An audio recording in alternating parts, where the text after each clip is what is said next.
Won't it be Ryan the Great? And today, we're talking about these damn Eagles, man. Holy goodness gracious, they lost to the New York Jets last night, guys. And it was not a good game offensively for the Philadelphia Eagles. I thought the defense looked pretty good. We'll get into that in just a few minutes. But the offense, we always talk about that first, and we'll get into that in just a few moments. It looked bad, and that is not going to be a good thing heading into the next few weeks. So we're just going to get right into it. But before we get right into it, guys, make sure you guys subscribe with your post notifications on. Go subscribe to my Brother Later Great blogs. Make sure you guys go subscribe to my second channel at Ryan the Cod Great. Make sure you guys go follow me on X at Ryan the Great RTG. Make sure you guys go follow me on TikTok at Ryan the Great RTG. Make sure you guys go listen to the latest edition of the CR7 podcast. Make sure you guys go follow me on Twitch at Ryan the Great Podcast. And my free dude, ladies and gentlemen, let's get right in the video and let's roll that intro. Won't it be Ryan the Great? And today... Oh, hell yeah!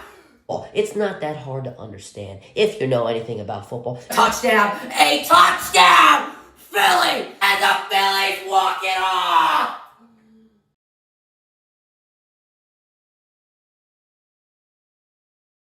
Alright, let's get right into the video. So starting off, as we do know, we start off with the Eagles, the offense, and our quarterback, Jalen Hurts. Bad game for him, only 62% completion percentage. I thought he started out fine, but it was a bad second half. In the second half, he looked like he was 2021 form again, which had some good moments and some bad moments. We had a mixture of that in the second half, but there were some bad moments in there, and that really cost the Philadelphia Eagles. Turnovers were a problem. It wasn't throwing the ball accurately. I thought he ran the ball pretty well. He escaped sacks well, but the throws on the run were bad. Even that throw to A.J. Brown in the fourth quarter, that was a bad throw. A.J. Brown did a good job making sure he caught that. But there were some bad throws in the second half that cost the Eagles. Even on the last play on offense for the Eagles, I'm not sure why he threw the ball into double coverage. He's done that a few times this season. And the Jets have really primarily gone one-on-one the whole game, and the Eagles were able to beat the Jets one-on-one for the whole game. I'm not entirely sure why he was throwing the ball into double and triple coverage. For the running back, 10 carries and 18 yards for DeAndre Swift. That's terrible. I don't really care what the offensive line looks like right now. It's still one of the best offensive lines in football. Now, I understand that I can't 100% blame Swift because Brian Johnson kept running stretches with him, kept running him on the outside with a fullback. Not entirely sure why the hell the Eagles were doing that. They never do that. So that was pretty bad, but he's still got to be better. At the wide receiver spot, A.J. Brown. I mean, he probably was the only good thing about the offense in this game. Once again, they couldn't stop him one-on-one. His 15-yard in routes were absolutely incredible. Over 125 receiving yards for the fourth straight game. He made some great plays with getting yards after catch, making that spin to the outside after his slants. Did a great job there. But it's just a shame that we couldn't, make this game into a win. That was a wasted performance for him. But still, he is the best one-on-one wide receiver in the NFL. And that's going to have to be notarized or utilized, I guess I should say, next week against the Miami Dolphins. For Devontae Smith, he had 11 targets and he caught 5 of them. That's terrible. I understand that he had a better week than last week because last week was abysmal. But drop passes and amongst a few other things, not getting open on routes that he should have gotten open on. He hasn't looked like himself the past few weeks. Now, I do understand that the Eagles have not really thrown the ball to him as much, but 11 targets, he should be coming down with at least 8 of them. I mean, that should not happen. I know one in the second half where Hurts could have taken off and gotten a first down, but he elected to throw it to Devontae Smith, who was obviously way farther down the field and could have gotten a lot more yards. But still, he dropped that football. It was wide open. He should have caught that, and those are things that he never drops. He never really drops a pass. And, he makes all these incredible catches, but can't make a normal catch. I mean, that just can't happen. Zacchaeus, not much happened. He got one catch. I mean, a few balls came his way. Had one in the end zone that got deflected. He was kind of covered there. Can't really blame him for that. They didn't use him for blocking with screens, so I really don't know what the hell they think of him. He's probably the best blocker on the team. If you want to debate between him and A.J. Brown, I can get behind that, but he definitely is one of the best, if not the best blockers as a wide receiver on the team.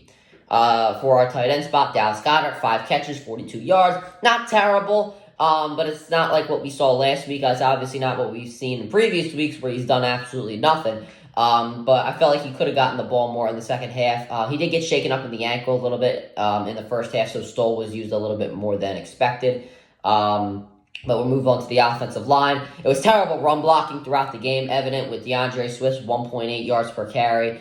No matter it doesn't matter who was in there. Even when Lane Johnson was in there, it was pretty bad. Then Lane Johnson got hurt, and the pass blocking started falling apart completely, and it completely collapsed in the fourth quarter. I mean, Hurts was running for his life almost every play, and the way Jalen Hurts was playing this game, you really it really did not help him at all. And now with Lane Johnson out, I think we're going to have some problems because, the Miami defensive line is pretty good at rushing the passer, and we're going to have to see what they could do next week depending on what Lane Johnson's status is. On the defense, for our defensive line, it was really one of the only things keeping us in this game in the second half until they couldn't protect us much longer because of that Jalen Hurts' his third interception. Lots of sacks. They had 5 in this game. That was expected. Hassan Reddick, he looks like he's officially back. He had 2.5 sacks. I do understand that the Jets' offensive line is not anything special, but it is good to see Hassan Reddick now have 5 sacks on the season. And in the first 3 games he had 0. Now has 5, looking really good, taking a big step. Jordan Davis, Williams, and Graham each had a half a sack. You do love to see that there, especially to see the middle of that line. Get in on Zach Wilson. There were a few times where he was trying to run up the middle. Jordan Davis and Hassan Reddick made sure that was not going to happen. It is good to see that those guys, Williams and Davis, were able to do something without Jalen Carter. Fletcher Cox still not 100%. I do expect him to be fully ready for next week. No, the run defense was pretty good. Only 89 yards given up to the New York Jets. In the fourth quarter, it did get a little shaky, but still, overall, 100 yards, under 100 yards again. And the Eagles' run defense still the best in the NFL. Something to look out for next week against Raheem Mostert. At the linebacker spot, I'm happy to see Nakobe Dean back. But since the Jets really don't go over the middle too much to their slot guys or running it up the middle, they did run up the middle a little bit more than they used to. But anyway, Nakobe Dean more plays over the middle, with tackling and spotting on quarterbacks. So he wasn't able to do much today. He's also not much of a pass defender. So he had to do a little bit of that today. But not really much going on with him. He did take away a big gain from Wilson. I believe it was in the first half. Morrow, he didn't have the best game. There were a few missed tackles. His coverage wasn't the best. Cunningham, he really didn't do much. I know he got force a turnover on downs. I believe it was in the late stages of the first half. So not a bad game for him, but he didn't do much. At the cornerback spot, Josh Jobs got to go. This guy has to go. He looked so terrible. I know I tried to give him the benefit of the doubt a few weeks ago to the point, when he gave up that touchdown to Dawson, but he shouldn't be out there. But he's been out there covering the X spot for the past couple of weeks. He's got to be able to do something. Garrett Wilson didn't even really. When you look at the highlights from Garrett Wilson in this game, you could tell that he really didn't look like he was going to have a good game. He was getting out of his breaks slow. His routes, they were all right. I didn't see anything special there. His breaks were so high. And every time he was just getting beat. How could you get beat by a guy standing up on their break? It makes absolutely no sense to me. Brad Barrett, he has some good plays here, some bad plays here. But he did make the good plays, I feel like, overshadowed the bad. So that was good. But they didn't do terrible without having Darius Slay.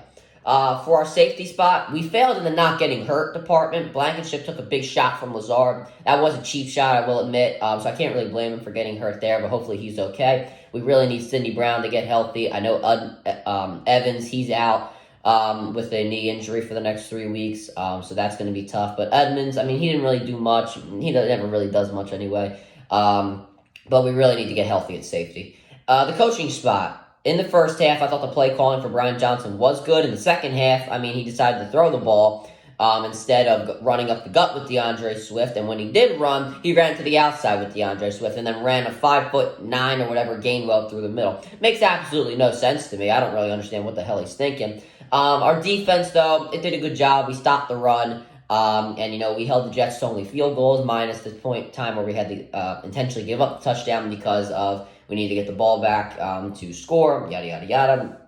Not really anything terrible there, but a pretty good game for the defense and the offense. It just looked absolutely abysmal.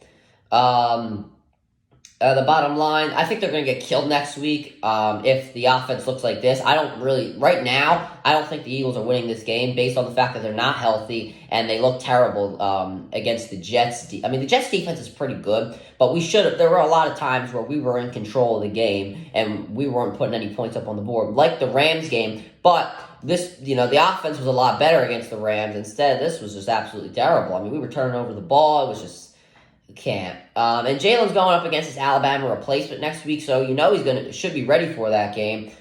This team needs to get healthy and they need to play up to their potential because that wasn't it. It is also that's the end of the bottom line. But it is good to see that the players were talking to the team. They're trying to make it a player-led team instead of a coach-led team. Sirianni didn't talk at all. Good to see that they're taking responsibility for their actions. You do love to see that. But it's going to take a lot more than just talking to get this job done against the Miami Dolphins next week because they have one of the most high-powered offense in the NFL. It could go down as history, as